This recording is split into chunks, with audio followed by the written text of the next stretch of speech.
6th Avenue is a newly remodeled pedestrian walkway with shops, restaurants, and cafes. James wanted to show me how a local really lives.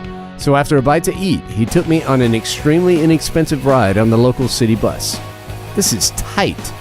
They travel like this every day? I can't even see outside the window, and it's not even rush hour. Hey, where did we get off? Look, I love downtown Guatemala, but not for the museums and sights as much for the unpredictability. In the middle of all these buildings, noisy buses, and taxis, one smart farmer brought his goats into town to offer city slickers some fresh, warm goat's milk. Now this is fresh. James, you first, man. I hope this doesn't mess with my delicate gringo stomach. Warm and tasty. Now, if I don't get ill, I'll give it an A-OK in my book.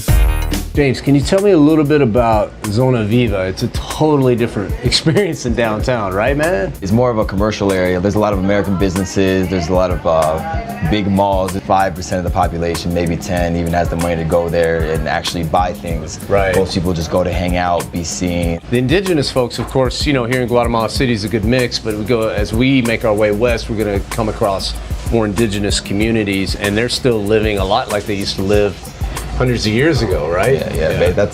You go to the pueblos and everything, it's the same system. Everyone knows each other, just small communities where they grow their own food and stuff like that. You can almost feel the warmth of the people, even the person on the street.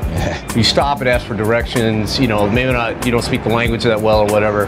They're just warmer people in general, and I don't know, it's something you can feel, in the atmosphere. People in Guatemala are very hospitable. Here in Guatemala, like you said, you can go to anyone in the street and they'll be like, hey, nice to see you, thanks for coming to my country, how are you, blah, blah, blah. And then they answer your question because people are just nice here, it's weird.